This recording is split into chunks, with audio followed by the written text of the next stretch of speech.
As President Trump rightly pointed out when he changed the department name, the United States has not won a major theater war since the name was changed to the Department of Defense in 1947. One conflict stands out in stark contrast: the Gulf War. Why? Well, there's a number of reasons, but it was a limited mission with overwhelming force and a clear end state. But why did we execute and win the Gulf War the way we did in 1991? There's two overwhelming reasons. One was President Ronald Reagan's military buildup gave an overwhelming advantage. And two, military and Pentagon leadership had previous formative battlefield experiences. The men who led this department during the Gulf War were mostly combat veterans of the Vietnam War. They said never again to mission creep or nebulous end states. The same holds true today. Our civilian and military leadership is chock full of veterans from Iraq and Afghanistan who say never again to nation building and nebulous end states.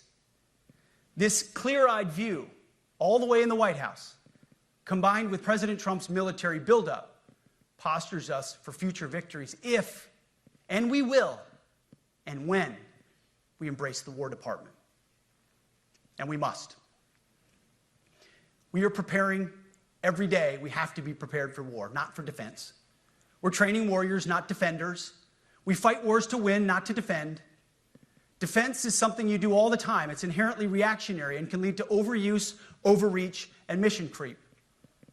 War is something you do sparingly, on our own terms, and with clear aims.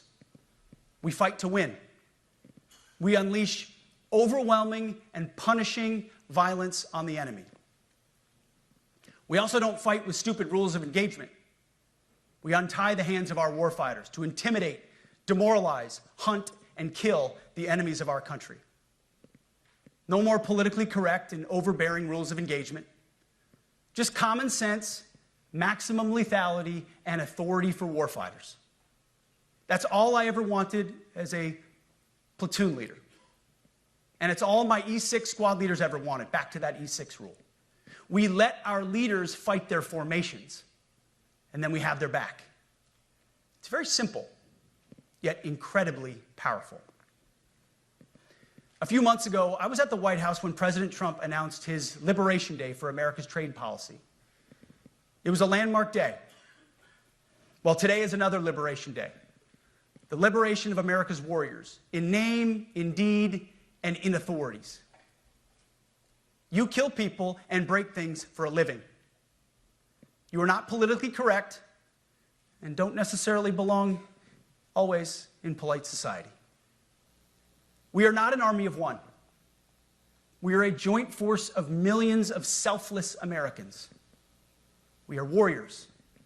We are purpose-built, not for fair weather, blue skies, or calm seas.